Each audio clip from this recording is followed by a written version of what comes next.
Hello dear friends, स्वागत है आप सभी का हमारे YouTube channel R R tech math में। तो कल हमने जो एक्सरसाइज 5.2 है, इससे पहले के जो कंसेप्ट थे वो सारे क्लियर कर लिए थे, जिसके अंदर हमने सार्थकों के अनुप्रयोग में त्रिभुज का क्षेत्रफल ज्ञात करना, 3 बिंदुओं के सररेख होने की कंडीशन, 2 बिंदुओं से होकर जाने वाले रेखा का समीकरण और समीकरण निकायों का हल ज्ञात करने के लिए 2 तरह के नियम पढ़े थे। पहला था क्रैमर नियम से उसके सॉल्यूशन ज्ञात करना और दूसरा था आव्यूह सिद्धांत से सॉल्यूशन ज्ञात करना। ठीक है, तो ये सारी चीज़ हमने कल एक एक करके अच्छे तरीके से समझी हैं। तो आज हम इसके जो एक्सरसाइज के क्वेश्चन हैं जितने भी, वो सारे क्लियर करेंगे। तो सबसे पहले जो विद्यार्थी नए जुड़े हैं वो हमारे यूट्यूब चैनल को सब्सक्राइब करें तथा वीडियो को लाइक करें और अपने सभी मित्रों के साथ इस वीडियो को ज़्यादा से ज़्यादा शेयर करें, जिसे आप व्हाट्सएप, फेसबुक, इंस्टाग्राम, टेलीग्राम कहीं पर भी शेयर कर सकते हैं। चलिए स्टार्ट करते हैं। पहला क्वेश्चन है कि सार्थकों की सहायता से त्रिभुज का क्षेत्रफल ज्ञात कीजिए जिसके शीर्ष बिंदु दिए हुए हैं। ठीक है, यानी कि हमें सार्थक का प्रयोग करना है और त्रिभुज का क्षेत्रफल ज्ञात करना है। तो कल हमने सार्थकों की सहायता से त्रिभुज के क्षेत्रफल का फॉर्मूला भी बताया था आपको। तो फॉर्मूला क्या होता है, एक बार उसको रिवाइज कर लें फॉर्मूले को। तो फॉर्मूले के अंदर मैंने आप लोगों को बताया था कि सार्थक की सहायता से त्रिभुज के क्षेत्रफल का फॉर्मूला होता है डेल्टा बराबर 1/2, डेल्टा बराबर 1/2 और सार्थक के अंदर ये सारे पॉइंट किस तरीके से, पहले x1/1 और लास्ट में 1, ठीक है, फिर x2/2 और लास्ट में 1, फिर x3/3 और लास्ट में 1। तो ये इसके फॉर्मूला था सार्थक का त्रिभुज के क्षेत्रफल ज्ञात करने का। तो इस फॉर्मूले को हम लगा देंगे, जिसमें x1/1 जो पॉइंट है वो पहले पॉइंट है, इसी तरीके से x2/2 दूसरे पॉइंट और x3/3 तीसरे पॉइंट। तो ये शीर्ष पॉइंट हैं, जो शीर्ष बिंदु हैं उनके नंबर्स हैं। तो यहाँ पर उनकी वैल्यू रख देंगे और सार्थक को सिंपल सॉल्व कर लेंगे तो हमें त्रिभुज का क्षेत्रफल मिल जाएगा। मैं इसमें से 3 क्वेश्चन है, एक क्वेश्चन कराऊंगा, बाकी 2 क्वेश्चन आपको स्वयं से करने हैं, खुद से करने हैं। ठीक है, तो चलिए पहला क्वेश्चन है जिसके पॉइंट हैं 2,5, -2, -3 तथा 6,0। तो त्रिभुज के क्षेत्रफल की बात कर रहा है। तो सबसे पहले हमने एक त्रिभुज बना लिया है और जिसके पॉइंट हमने निर्देशित कर दिए हैं। तो आप किसी भी तरह से कर सकते हैं, ज़रूरी नहीं है कि इसमें जो हमने किया है उसी तरीके से करना है। आप 2,5 यहाँ पर भी लिख सकते हैं, बाकी यहाँ से स्टार्ट कर सकते हैं, किसी भी तरीके से स्टार्ट कर सकते हैं। ठीक है, अब जो त्रिभुज के क्षेत्रफल का फॉर्मूला है वो हम इसमें लगा देंगे। क्या होता है त्रिभुज का क्षेत्रफल, अभी मैंने बताया था सार्थक की सहायता से, डेल्टा बराबर 1/2, सार्थक के अंदर x1/1 1, x2/2 1, x3/3 1। ठीक है, और इस पूरे सार्थक के बाहर होता है 1/2। तो ये हमने फॉर्मूला लगा दिया है त्रिभुज के क्षेत्रफल का और इसमें हमने वैल्यू रख दी। x1/1 शीर्ष कौन सा है, पहला वाला है 2,5, तो हमने 2,5 पहले रख दिया इसमें। ठीक है, 1 तो लास्ट में सब में चलेगा। फिर दूसरा पॉइंट है x2/2 -2 -3, तो -2 और -3 हमने रख दिया, 1 साथ में रहेगा। तीसरा पॉइंट है 6,0, तो हमने 6,0 रख दिया इस सारडिक में। अब इस सारडिक का हमें सिंपल प्रसार करना है और हमें इसकी वैल्यू मिल जाएगी। क्या करना है? सिंपल प्रसार करना है। ठीक है, तो सारडिक का प्रसार करना मैंने आपको बताया था किस तरीके से कर देंगे। और इसमें 1/2 बाहर चलेगा। ठीक है, इसमें टाइपिंग मिस्टेक है, तो 1/2 जो है वो इसमें साथ में चलेगा। ठीक है, अब इसका हमें प्रथम पंक्ति के रेस्पेक्ट में प्रसार करना है। तो जब प्रसार करते हैं तो मैंने बताया था जो पंक्ति के रेस्पेक्ट में करते हैं तो प्रथम अवयव तो आगे आ जाता है, और उसके रेस्पेक्ट में उसका जो उपसारडिक होता है वो उसके साथ आ जाता है। -3, 1, 0 और 1। ठीक है, फिर चिन्ह चेंज होता है अल्टरनेट, तो बीच में क्या आता है? माइनस का चिन्ह आता है। फिर प्रथम पंक्ति का दूसरा अवयव आ जाता है 5। अब इसका भी क्या आ जाएगा? उपसारडिक। तो 5 के लिए 5 वाली जो पंक्ति है उसको काट देंगे और जो स्तंभ है उसको काट देंगे। तो हमें क्या मिलेगा? हमें मिलेगा -2, 1, और यहाँ पर दिख नहीं रहा है क्या है, 6 है, 6 और 1। ठीक है, इस तरीके से तो ये दूसरा सारडिक हो जाएगा। इसी तरीके से लास्ट वाला पॉइंट है +1। अब 1 के लिए इसकी भी पंक्ति काट दो, स्तंभ काट दो, तो यहाँ से बचेंगे -2, -3, 6 और 0। ठीक है, ये बचेगा। अब इनको सिंपल सॉल्व करना है और हमें वैल्यू मिल जाएगी। -3 का 1 से करेंगे तो -3, और 0 का 1 से करेंगे तो 0। ठीक है, इसी तरीके से -2 का 1 से करेंगे तो -2, -6, तो -2 -6 हो जाएंगे। 0 का -2 से करोगे तो क्या आएगा? 0, और 6 का 18 से 36, 18 माइनस बीच में आता है, और माइनस पहले से प्लस के 18 हो जाएंगे। तो इस तरीके से जब हम इसका प्रसार करेंगे तो जो हमें वैल्यू मिलेगी वो ये मिलेगी।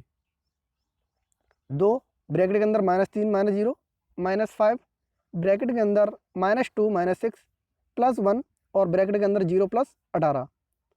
इसको जब सिंपल करेंगे तो -3 का गुणा 2 से -6 हो जाएगा, और 6 2 8 -8 जो होगा -5 से करेंगे तो 40, और 18 का 1 से तो 18।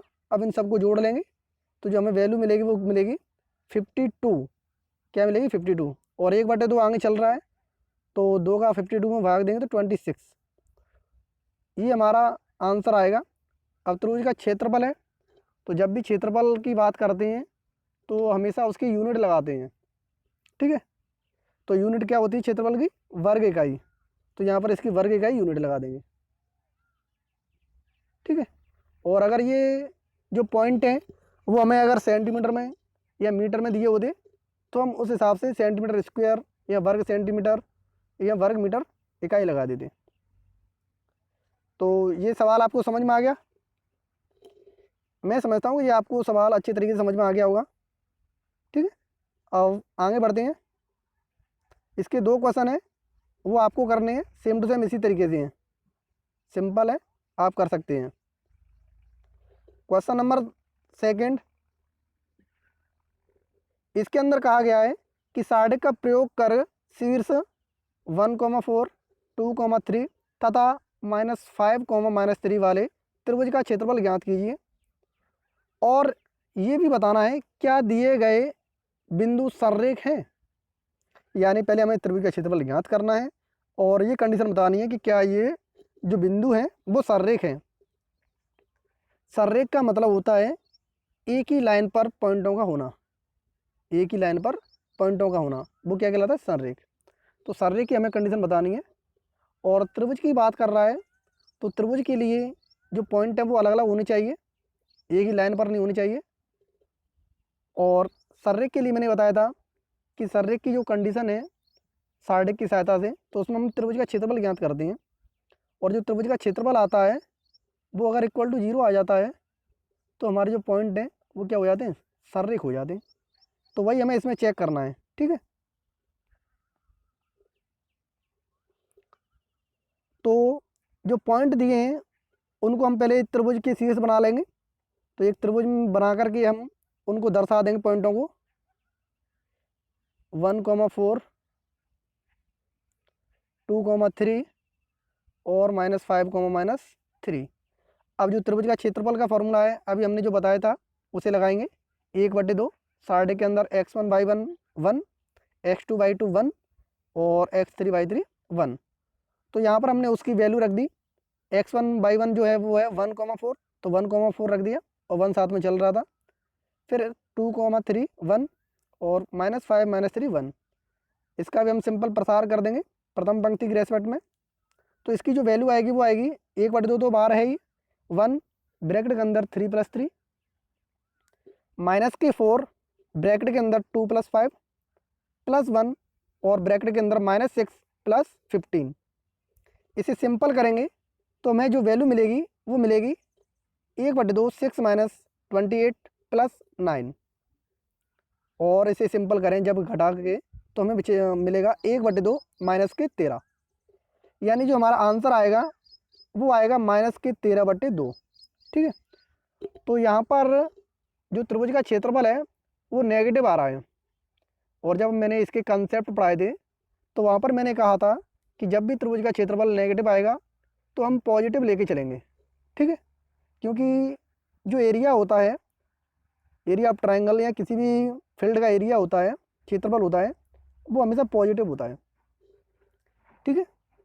तो यहाँ से इसका मान कितना हो जाएगा, पॉजिटिव हो जाएगा, पॉजिटिव 13/2 वर्ग इकाई। और चूँकि यहाँ पर ये एक कंडीशन और पूछी गई थी, क्या ये त्रिभुज की जो पॉइंट है वो सररेख हैं। तो सररेख के लिए मैंने बताया था कि जो त्रिभुज का क्षेत्रफल है वो = 0 होना चाहिए था। अगर = 0 हो जाता है तो हमारे पॉइंट है वो सररेख हो जाते हैं। लेकिन यहाँ पर वैल्यू कितनी आ रही है, 13/2। तो हम कह सकते हैं कि त्रिभुज का क्षेत्रफल शून्य नहीं है, अतः दिए गए बिंदु सररेख भी नहीं है। तो यही हमें इसमें ज्ञात करना था। नेक्स्ट क्वेश्चन की तरफ बढ़े। Question number 3। नेक्स्ट क्वेश्चन में दिया गया है, इसमें कहा गया है कि k का मान ज्ञात कीजिए कब, यदि त्रिभुज का क्षेत्रफल 35 वर्ग इकाई हो और जबकि इसके शीर्ष उन्होंने दिए हैं k,4 प्लस के 2, -6 तथा 5,4। ये 3 पॉइंट दिए हैं, यानी शीर्ष भी दिए हैं और त्रिभुज का क्षेत्रफल भी दिया है। इसमें हमें सिर्फ k की वैल्यू ज्ञात करनी है, क्योंकि जो प्रथम शीर्ष दिया है इसमें दिया है उन्होंने k,4। तो यहाँ पर जो इसकी वैल्यू आएगी वो हमें बतानी है। तो त्रिभुज के क्षेत्रफल की बात कर रहा है, क्योंकि उसी का क्षेत्रफल दिया है उन्होंने, तो सबसे पहले हम उसी का क्षेत्रफल का फॉर्मूला लगा देंगे और सारे जो शीर्ष बिंदु दिए हैं उनको उनके स्थान पर रख देंगे। और जो त्रिभुज का क्षेत्रफल है वो = में रख देंगे, क्योंकि वो हमें पहले से दिया है। फिर इसको सिंपल सॉल्व कर लेंगे तो जो k की वैल्यू आएगी वो इसका आंसर हो जाएगा। देखिए, तो हमने एक त्रिभुज बना लिया इनसे, इनमें सारे पॉइंट रख दिए k,4 5,4 और 2, -6। जो त्रिभुज का क्षेत्रफल का फॉर्मूला था वो हमने लगा दिया। क्या था, 1/2 साढ़े के अंदर x1/1 1, x2/2 1 और x3/3 1। तो यहाँ पर उनकी वैल्यू रख दी। x1/1 k और 4 हो जाएगा, फिर 1 2 -6 1 5 4 और 1 और = में हमने इसका क्षेत्रफल का मान रख दिया। कितना दिया था, 35 वर्ग इकाई। इसीलिए हमने दोनों चिन्ह इसके लिख दिए प्लस और माइनस। ठीक है। इसीलिए हमने इसको = में रख दिया है +-35, क्योंकि क्षेत्रफल दिया है और यहाँ पर जो वैल्यू आती है वो वर्ग के रूप में आती है, इसलिए हमने +- रख दिया है। अब इसका सिंपल हम प्रसार कर देंगे प्रथम पंक्ति की रेस्पेक्ट में, तो हम इसकी वैल्यू फाइंड कर सकते हैं। तो पहली पंक्ति रेस्पेक्ट में करो तो k बाहर आ जाएगा, -6 -4, फिर बीच वाला पॉइंट माइनस लग के आ जाएगा -4 और ब्रैकेट में आ जाएगा 2 - 5 + 1 ब्रैकेट के अंदर 8 + 30 और = में कितना हो जाएगा, जो 1/2 था वो हमने इधर पहुंचा दिया। ठीक है। तो इधर 1/2 है और इधर 35 है, तो सिंपल सी बात है 2 का इसमें गुणा हो जाएगा। ठीक है। तो इसलिए +-70 हो गया। अब इसको और सिंपल करो तो कितना होगा, -10 के +12 +38 = +-70। और सिंपल बनाएं तो -10 के +50 = +-70। अब इनको हम अलग अलग चिन्ह लेकर के सॉल्व करेंगे और इनके हमें 2 मान मिलेंगे अलग अलग। इसीलिए हमने पहले धनात्मक चिन्ह ले लिया, उसके लिए सॉल्व कर रहे हैं। तो -10k+50 बराबर +70 हो जाएंगे, और 50 को इधर लाएंगे तो -50 हो जाएंगे, यानी -10k बराबर 20 और k इक्वल टू -2। यानी कि जब हम प्लस चिन्ह लेंगे तो k की वैल्यू आएगी -2। इसी तरीके से अगर हम माइनस का चिन्ह लें, ऋणात्मक चिन्ह लें, तो वहाँ से कितनी वैल्यू आएगी, यहाँ पर -70 हो जाएगी। तो -10 के बराबर -70 -50, यानी -120, और 10 का भाग देंगे तो k बराबर +12। तो यहाँ से हमें k की दो वैल्यू मिलेंगी, एक -2 और दूसरी वैल्यू मिलेगी +12। तो इस तरीके से हमें k की अलग अलग वैल्यू मिलेंगी, ठीक है। तो इस तरीके से हम सॉल्व कर सकते हैं इसको। क्वेश्चन नंबर 4, जिसके अंदर कहा गया है कि सारणी का प्रयोग करते हुए k का मान ज्ञात कीजिए यदि उसके बिंदु हमें दिए गए हों और वो कैसे हैं, सररेख हैं। देखिए यहाँ पर उसने पहले से ही कहा है कि वो बिंदु जो हैं वो कैसे हैं, सररेख हैं।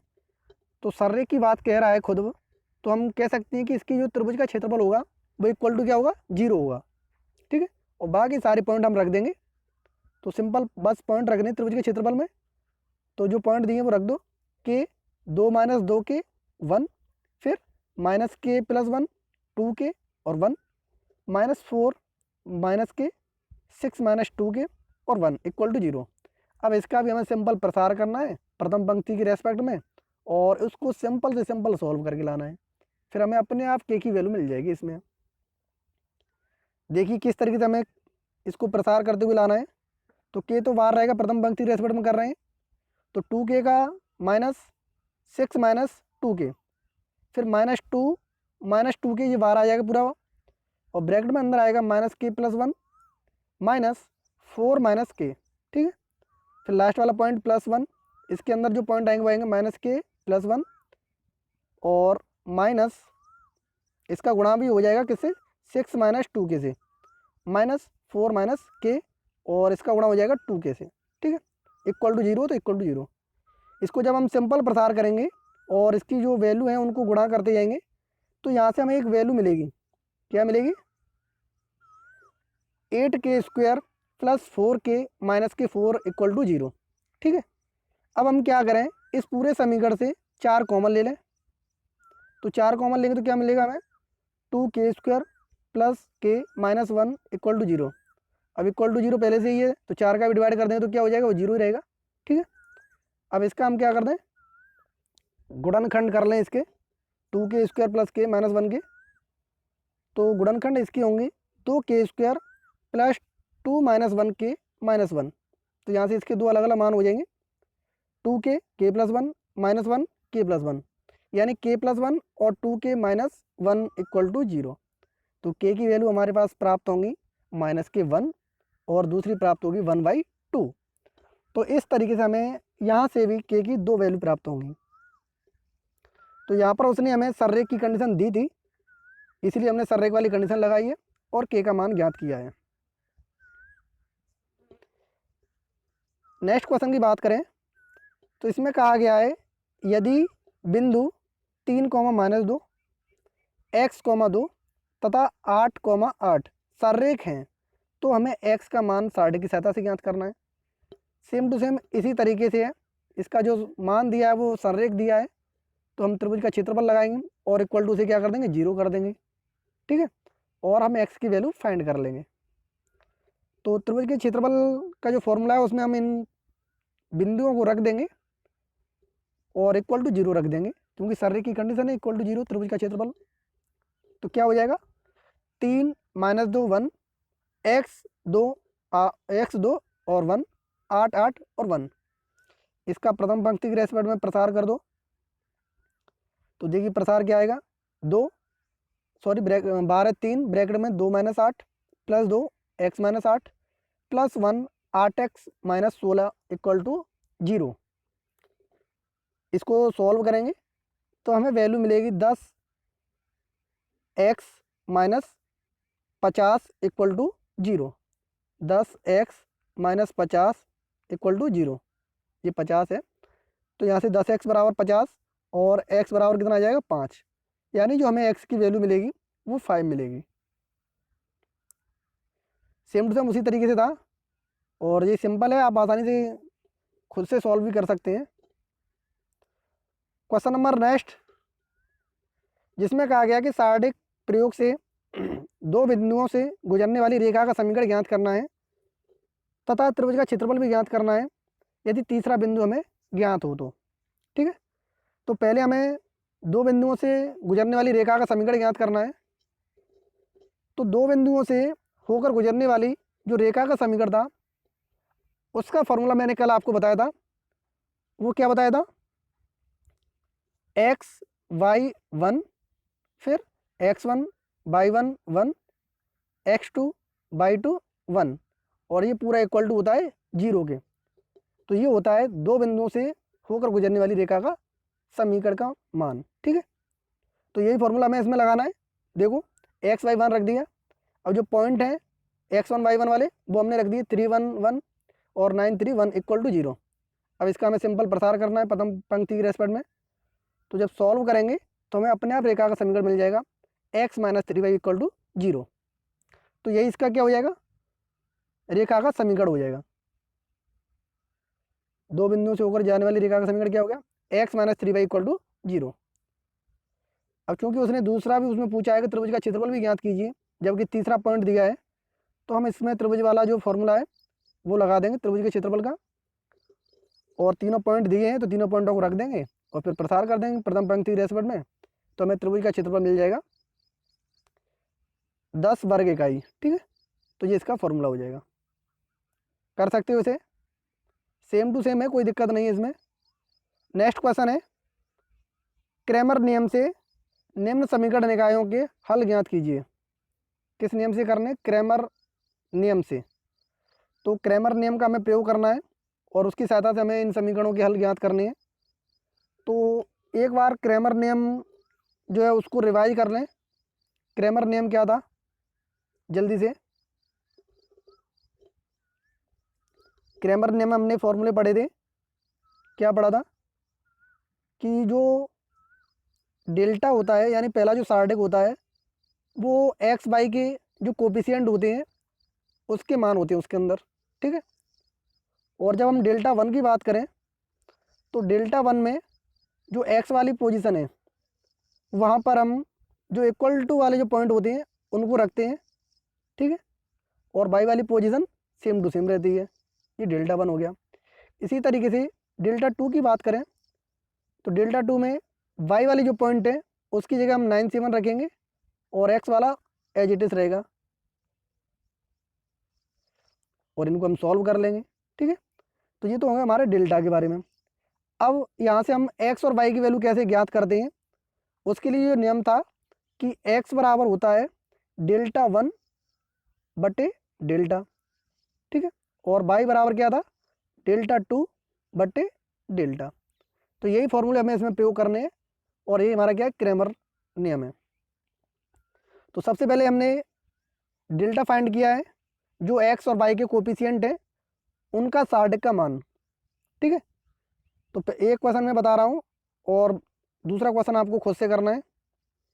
तो डेल्टा बराबर क्या हो जाएगा? जो एक्स और वाई के कोफिशिएंट है उनका सारडिक, एक्स का कोफिशिएंट कितना है? 2, और वाई का 3, तो 2 3 आ गया, और नीचे कितना है? 3 2, तो 3 माइनस 2 आ गया। ठीक है, और जब हम इसको सॉल्व करेंगे प्रसार करेंगे तो माइनस के 13 इसका मान आ जाएगा।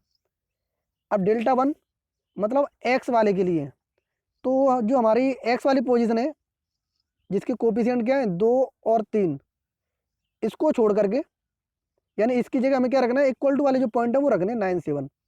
तो 9 7 रख दिया और बाई वाली पोजीशन एज इट इज। ठीक है, और इसे सॉल्व करेंगे तो माइनस के 39। इसी तरीके से डेल्टा टू, तो इसमें बाई वाली जो पोजीशन है उसकी जगह हमें क्या रखना है? 9 7 इक्वल टू वाली जो चीज़ होती है वो हम रखते हैं, और एक्स वाली एज इट इज। तो 2 3 9 7, और इसका मान मिलेगा माइनस के 13। ठीक है, अब हमारी जो कंडीशंस हैं समीकरण निकायों के हल की वो हम देखते हैं। क्योंकि हमारा डेल्टा है वो भी नॉट इक्वल टू 0 है, delta one not equal to 0 है, और डेल्टा टू भी नॉट इक्वल टू 0 है। तो जो हमारे समीकरण निकाय होंगे वो संगत होंगे और स्वतंत्र होंगे, तथा इसका हल है वो अद्वितीय होगा। क्यों होगा? क्योंकि मैंने पहले ही बताया था कि अगर डेल्टा हमारा नॉट इक्वल टू जीरो है और डेल्टा वन डेल्टा टू भी नॉट इक्वल टू जीरो है तो समीकरण निकाय कैसे होते हैं, अद्वितीय हल होते हैं। ठीक है, तो ये कंडीशन याद रखना। कल मैंने एक कंडीशन भी बताई थी, ये सारी 3 कंडीशन थी इसमें, तो उन कंडीशंस को दोबारा से रिवाइज करना। ठीक है, अब क्रैमर नियम से एक्स की वैल्यू फाइंड कर लेंगे, डेल्टा वन बटे डेल्टा। तो डेल्टा वन की वैल्यू कितनी है, -39 बटे डेल्टा -13, तो 13 थी 39, तो एक्स की वैल्यू आ जाएगी 3।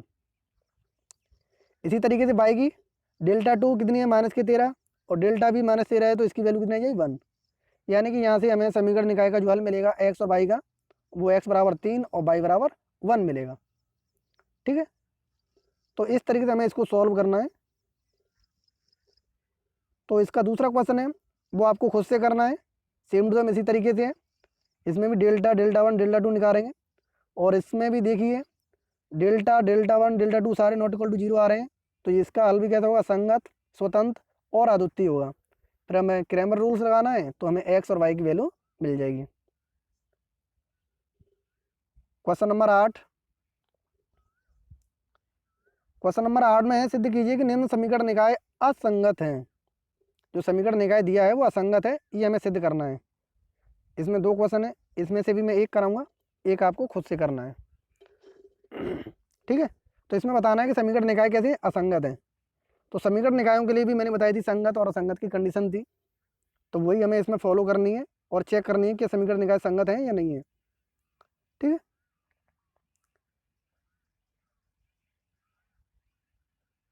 तो ये हमें इसमें जो वेरिएबल्स हैं वो 3 दिए हैं, यानी वो चर राशियाँ हैं, वो हमें 3 दी हैं। और अभी जो हमने क्रैमर रूल से सॉल्व किए थे वो 2 चर राशियों के लिए थे, एक्स और वाई के लिए। ठीक है, इसमें 3 है तो हमें 3 वाला फॉर्मूला लगाना है, कोई दिक्कत वाली बात नहीं है। तो हम इन समीकरण निकायों को पहले सही से लिख लेंगे। तो हमने इनको लिख दिया, 3x minus y plus 2z equal to 3, 2x plus y plus 3z equal to 5, और x minus 2y minus z equal to 1। अब इसमें भी हम चूंकि क्रैमर रूल से हम इसको सॉल्व कर रहे हैं, तो delta delta one delta two इसमें भी निकाल लेंगे। तो डेल्टा में क्या आ जाएगा, जो एक्स वाई जेड के कोफिशिएंट हैं वो सारे के सारे आ जाएंगे, और इसका हम सिंपल प्रसार कर देंगे, तो हमें डेल्टा जो मिलेगा वो क्या मिलेगा, 0 मिलेगा। पहला तो यही हो गया। अब डेल्टा वन की बात करें, तो डेल्टा वन में मैंने बताया था, इसमें हम क्या करते हैं, जो एक्स वाली पोजीशन होती है उस पर जो इक्वल टू वाले पॉइंट होते हैं वो आ जाते हैं, यानी 3 5 1 ये पॉइंट आ जाएंगे, और बाकी सब एज इट इज रहेंगे, +k1 -k2 2 3 और -k1। तो डेल्टा वन में क्या आ जाएगा, सेम टू सेम यही है, यानी एक्स वाली पोजीशन पर जो इक्वल टू वाली चीज़ होती है बी वाले, जैसे ए एक्स बराबर बी होता है ना, तो बी वाले जो पॉइंट होते हैं वो एक्स वाली पोजीशन पर आ जाते हैं। तो डेल्टा वन हमारा कितना आ जाएगा, -k15। डेल्टा टू, इसमें वाई वाली पोजीशन पर जो बी वाले पॉइंट होंगे वो आ जाएंगे 3 5 1, ये आ गया है, और इसका मान आएगा हमारा -k15। डेल्टा थ्री, इसमें जेड वाली पोजीशन पर आ जाएंगे 3 5 1, और डेल्टा थ्री आएगा 15। अब यहाँ से हम जो कंडीशन है उसको चेक कर रहे हैं कि ये संगत है या असंगत है। तो चूंकि यहाँ पर हमारा जो डेल्टा था वो क्या आ चुका था, 0 आ चुका था, तो हमने जब कंडीशन पढ़ी थी तो वहाँ पर हमने पढ़ा था कि जब डेल्टा इक्वल टू 0 हो तो जो हमारे समीकरण निकाय होती हैं वो असंगत होते हैं, और उसका कोई भी हल नहीं होता है। जब डेल्टा इक्वल टू 0 ही आ जाए तो समीकरण निकाय असंगत होगा, और इसका हल संभव नहीं है, यानी उसका कोई हल ही नहीं होगा। ठीक है, ये दूसरी कंडीशन हो गई। और डेल्टा नॉट इक्वल टू 0 था, तो मैंने बताया था कि उसकी समीकरण निकाय के कितने हैं, समीकरण निकाय वो संगत होता है और उसका अद्वितीय हल होता है। तो ये कुछ कंडीशन थी जो हमें दोबारा से रिवाइज करनी है इसके लिए। ठीक है, और इसका जो नेक्स्ट क्वेश्चन है वो आपको खुद से करना है, इसमें भी हमें चेक करना है। तो इसमें भी हम डेल्टा देखें तो डेल्टा हमारा पहले से इसमें 0 आ रहा है, तो ये भी हमारा क्या हो जाएगा, असंगत हो जाएगा। ठीक है, डेल्टा वन आ रहा है 3276, डेल्टा टू आ रहा है -546, और डेल्टा थ्री आ रहा है -182। तो ये भी कैसा आ जाएगा, हमारा असंगत आ जाएगा, और इसके भी कोई भी हल नहीं होंगे। तो मैं समझता हूँ कि आपको सारे क्वेश्चन अच्छे तरीके से समझ में आ गए होंगे। क्वेश्चन नंबर 8 तक हमने कंप्लीट कर लिया आज। कल हम इससे आगे 9 से लेकर 15 तक जितने भी क्वेश्चन हैं उनको कंप्लीट करेंगे। तो अगर आप लोगों को ये वीडियो अच्छी लगी हो तो इस वीडियो को लाइक करें और ज़्यादा से ज़्यादा लोगों तक शेयर करें। तो आज के लिए इतना ही। जय हिंद दोस्तों।